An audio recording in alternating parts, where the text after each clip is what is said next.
चाहे आप 9th-10th class के बच्चे हो या बड़े कॉलेज के बच्चे हो या फिर बीच में 11th-12th में आप बोर्ड जेईई नीट की तैयारी कर रहे हो, आज हम बात कर रहे होंगे कि यार इतना बड़ा सिलेबस हमें पढ़ने का होता है, पर सबसे बड़ा प्रॉब्लम यह है कि ये सारा सिलेबस पढ़ने के बाद वो एंड में हमें एग्जाम टाइम तक याद रहे। ये याद जिसको रहेगा उसके नंबर ज्यादा आएंगे, अदरवाइज नंबर कम आ रहे होंगे। तो आज हम बात कर रहे होंगे बेस्ट प्रैक्टिसेस के बारे में, जिससे कि आपकी जो आपने पढ़ा है वो मेमोरी में रहे। पर उसके ऊपर जाने से पहले मैं एक और चीज डिस्कस करना चाहूंगा जो कि बहुत बड़ा प्रॉब्लम हो चुका है हमारी जितनी भी यंगर जनरेशन है, जो अभी पढ़ाई है, जिसको भी अगले 1, 2, 4, 5 साल पढ़ना है, वो ये है कि यार मेमोरी में तो कैसे स्ट्रांग बनाए वो बाद में देखेंगे, पहले वो अंदर घुसे तो दिमाग के, और वो तब घुसता है जब हम बैठ के फोकस से पढ़ाई कर रहे हो। चाहे वो आपका लेक्चर हो, चाहे आप सेल्फ स्टडी कर रहे हो, चाहे हम रिवाइज कर रहे हो, तब फोकस हो। दिक्कत ये है हम 15 मिनट बैठते हैं, इतने में हमारा मन करता है मोबाइल उठा लूं, इतने में हमारा मन करता है किचन में जाके कुछ खा लूं, इतने में हमारा मन करता है किसी से बात कर ले, तो फोकस ही नहीं हो पा रहा है। और ये फोकस क्यों नहीं हो पा रहा है?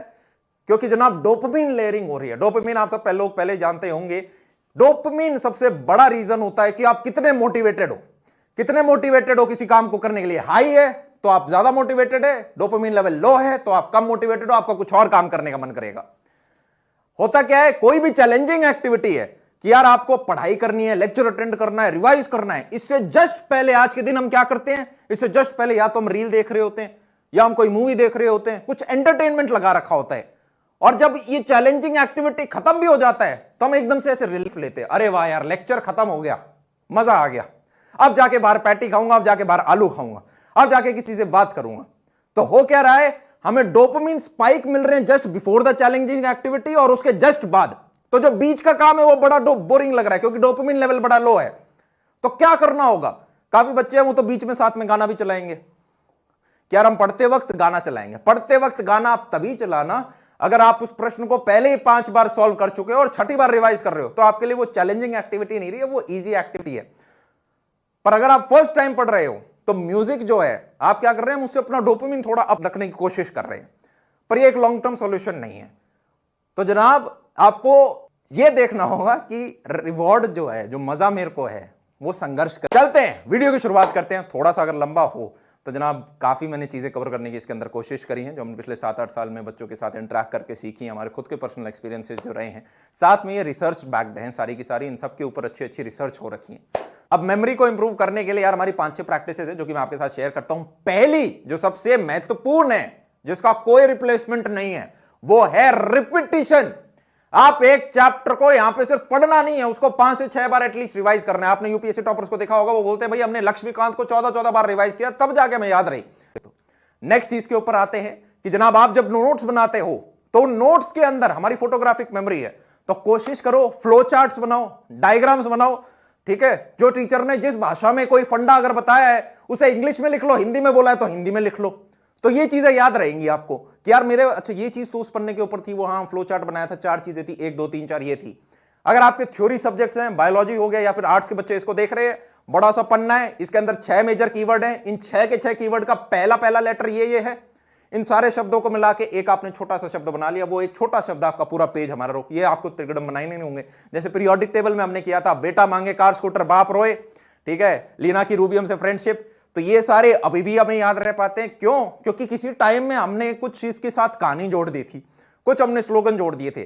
कहानी से ही हमारा तीसरा पॉइंट आता है कि अगर आप किसी चीज के साथ, किसी कॉन्सेप्ट के साथ इमोशन जोड़ दो तो जनाब वो चीज अब आपको ज्यादा याद रहेगी। रिपीटिशन इज वेरी इंपॉर्टेंट, पर अगर आपने इमोशन जोड़ दिया तो आपका कम नंबर ऑफ रिपीटिशन में काम चल जाएगा। This is very important. आपने कोई भी चीज पकड़ी, आप उसका रिपीटिशन करते जाओ, आपको याद आ जाएगी वो, पर अगर आपने इमोशन के साथ जोड़ा तो आपका कम रिपीटिशन में काम चल जाएगा। और इसके ऊपर पूरी रिसर्च हो रखी है। लोगों ने क्या करा, लोगों ने ये करा कि बंच ऑफ लोग ले लिए काफी सारे, और एक को फंडे पढ़ रहे हो तो कोशिश करो उसे किसी इमोशन से जोड़ पाओ, कोई जबरदस्ती की कहानी थोपो उसके ऊपर, जैसे बेटा मांगे कार स्कूटर बाप रोए, उसी प्रकार की आपको स्टोरियां जोड़नी पड़ेंगी टॉपिक के साथ कि यार यहाँ पे ये फंडा नेगेटिव है इसलिए यहाँ पे ये चीजें नेगेटिव हो रही हैं, जैसे जैसे हम यहाँ पे जाएंगे तो इसका इफेक्ट कम होता जाएगा। आपको जो जैसी रैंडम कहानियां बनानी है वैसी वैसी आप बनाओ। पर आपको मेरे टीचर पढ़ाते वक्त बड़ा गुस्सा हो गया था यार, उस बच्चे ने इस चीज पे ऊपर क्या डाउट पूछा था। तो ऐसे ऐसे एक एक कॉन्सेप्ट को एक एक चीज के साथ आपको लिंक करोगे तो वो याद रहेगा। नेक्स्ट, इमोशंस के बाद अगली चीज आती है कि यार आप एक अच्छी साउंड स्लीप ले रहे हो क्या। पढ़ने का काम हमने पूरे दिन में कर लिया, पर जो भी आपके दिमाग के अंदर जनाब नेटवर्क बनते हैं, वो नेटवर्क अच्छे से सेटल होते हैं जब आपकी रात को अच्छी सी एक नींद होती है। तो अगर आप पढ़ रहे हो, आप एक स्टूडेंट हो जिसको रट्टे मारने हैं, जिस रट्टे का मतलब आप पढ़ रहे हो, समझ रहे हो, चीजें याद रखनी है, तो वहां पे आपकी एक अच्छी एटलीस्ट 6 घंटा मिनिमम और 6 से 8 घंटे की नींद आपकी होनी चाहिए। ठीक है, तो ये आपके लिए हेल्पफुल रहेगी। जो बचा हुआ पूरा दिन है उसके अंदर हम झंडे गाड़ेंगे। ठीक है, नींद कम करने की जरूरत नहीं है, अपनी एक अच्छी साउंड स्लीप आपको लेनी है। नेक्स्ट चीज, लर्न एज अ टीचर। ये बहुत ही एक स्ट्रॉन्ग टूल मुझे लगता है। ये है कि जब भी आप किसी फंडे को पढ़ रहे हो, चैप्टर को पढ़ रहे हो, तो उसे ऐसे पढ़ो कि आप टीचर और आपको आगे 10 बच्चों को पढ़ाना है। तो पढ़ते वक्त आप अपने आप से 4 सवाल फालतू पूछोगे, ये ऐसा क्यों है यहां पे, ये यहां पे क्यों नहीं है, ये यहां पे क्यों लगाया, ऐसा ही क्यों करा हमने। तो वहां पे आप जो एक पर्टिकुलर टॉपिक है उससे ज्यादा की लर्निंग कर रहे हो। एक इतनी सी चीज थी, आपने 4 सवाल फालतू पूछ के इतना जानने की कोशिश करी, तो जब इतना जानते हैं तो इतना तो याद रह ही जाता है। आपकी ज्यादा कहानियां बनती हैं वहां पे, अरे यार हाँ मैंने अपने आप से ये क्वेश्चन पूछा था, इसका रीजन ये था।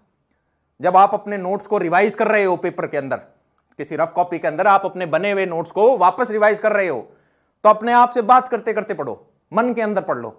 अच्छा यार यहाँ पे हम ये फंडा पढ़ रहे हैं, इसके अंदर ये 3 चीजें आती हैं। अच्छा ये 3 चीजें आती हैं, इसमें पहला पॉइंट ये है, दूसरा ये, तीसरा ये। अच्छा यहाँ पे हमने ये क्यों किया, ये क्यों किया, खुद से मन में बातें करो।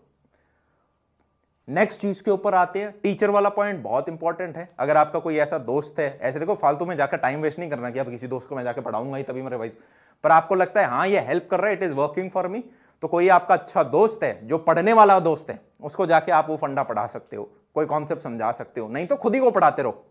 ठीक है, नेक्स्ट चीज के ऊपर आते हैं, वो है रिकॉलिंग। रिकॉल करना बहुत जरूरी है। काफी बच्चे होते हैं जब रट्टा मारना होता है तो किताब आगे ले ली और भाई बस आगे देखे जा रहे, रीड मारे जा रहे हैं। काफी होंगे जो सिर्फ लिखे जा रहे हैं, इधर से देखा इधर लिख दिया, इधर से देखा इधर लिख दिया, इधर से देखा इधर लिख दिया। ऐसे नहीं, आपको रिकॉल करना होगा। रिकॉल का मतलब क्या है कि अगर आप देख के भी याद कर रहे हो तो आपने पढ़ा, समझाओ उसे, चाहे आपके टीचर ने आपको समझा दिया था और फिर आप अपने नोट्स पढ़ रहे हो। अब पढ़ने के बाद आप कॉपी बंद करो और उसके बाद रिकॉल करो इस पेज के ऊपर क्या क्या था। अच्छा यार सबसे पहले ये चैप्टर की हेडिंग ये है, उसके बाद हमने ये पढ़ा था, इसके अंदर ये, अच्छा मेरे को ये याद नहीं आ रहा, कोई बात नहीं, इसके बाद ये आया था, अच्छा फिर कुछ था मेरे याद नहीं आ रहा, इसके बाद ये आया था, क्या क्या 3 चीजें थी, मैं लिख लेता हूँ, मेरे को ये था ये था ये था, अच्छा क्या क्या मैं भूल गया, अच्छा मैंने ये चीजें ध्यान नहीं रही थी, अब मैं इनको और लिख लेता हूँ। तो ये है रिकॉलिंग। अगर आप लिख भी रहे हो तो आपका क्वेश्चन देख लिया, अब आप उसके आंसर लिख रहे हो। तो रिकॉलिंग बहुत इंपॉर्टेंट है, स्पेशली अगर आपके जो थ्योरी वाले सब्जेक्ट है। इनफैक्ट अगर आप जेईई नीट की भी तैयारी कर रहे हो, आपने एक पूरा चैप्टर पढ़ लिया, उस चैप्टर के आपके नोट्स बने